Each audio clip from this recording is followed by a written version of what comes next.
नमस्कार। केंद्रीय कर्मचारियों की पेंशन में हो सकती है बढ़ोतरी। स्क्रीन पे आपको अच्छे से दिखाई दे रहा है। केंद्रीय कर्मचारियों को डी और बोनस देने के बाद अब सरकार 18 महीने के एरियर देने के बारे में विचार कर सकती है। लेकिन इस बीच सरकार ने एक बड़े नियम में बदलाव कर दिया है। दरअसल सरकार ने कर्मचारियों के लिए 1 साल चेतावनी भी जारी की है और अगर कर्मचारियों ने इसे अनदेखा किया तो उन्हें अब रिटायरमेंट के बाद पेंशन व ग्रेजुएटी से वंचित होना पड़ेगा। यानी कर्मचारियों की लापरवाही उन्हें बड़े घाटे में डाल सकती है। आइए जानते हैं ऐसे कौन सी लापरवाही है जो आपको नहीं करनी है। दरअसल पेंशनधारक को सरकार ने कर्मचारियों के काम को लेकर चेतावनी भी जारी की है। अगर कोई कर्मचारी काम में लापरवाही करता है तो सरकार के नए नियम के मुताबिक रिटायरमेंट के बाद उसकी पेंशन व ग्रेजुएटी रोकने का निर्देश दिया गया है।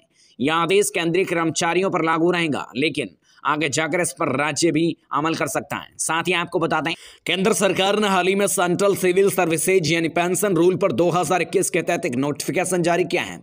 आपको बता दें कि केंद्र सरकार ने हाल ही में CCS नियम 2021 के रूल में 8 बदलाव किए थे, जिसमें नए प्रावधान भी जोड़े गए और इस नोटिफिकेशन में कहा गया कि अगर केंद्रीय कर्मचारी अपने सेवाकाल के दौरान किसी गंभीर अपराध या लापरवाही में दोषी पाए जाएंगे तो रिटायरमेंट के बाद उनकी ग्रेजुएटी और पेंशन रोक दी जाएगी। इसी के साथ आपको बता दें कि केंद्र की तरफ से बदले नियम की जानकारी के मुताबिक सभी प्राधिकरण को भेज दी गई है। इतना ही नहीं, इसमें यह भी साफ कर दिया गया है कि इस दोषी के कर्मचारियों को जानकारी मिलती है तो उनकी पेंशन और ग्रेजुएटी रोकने की कार्रवाई शुरू की जाएगी। यानी सरकार इस बारे में इस नियम को लेकर सख्त हो चुकी है। इसी के साथ आप सभी पेंशन धारकों की पेंशन में हो सकता है इजाफा। जी हाँ दोस्तों, आने वाले 2023 के बजट के अंदर आप सभी की पेंशन में काफी तौर पे इजाफा हो सकता है। अगर आप भी पेंशन धारक हैं तो आप सभी को 2023 के बजट के अंदर आप सभी की पेंशन का बजट निर्धारित किया जा सकता है।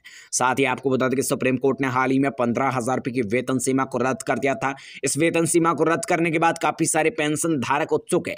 आने वाले समय के अंदर उन सभी पेंशन धारकों के बल्ले बल्ले हो सकते हैं, उन सभी को पेंशन बढ़कर मिल सकती है।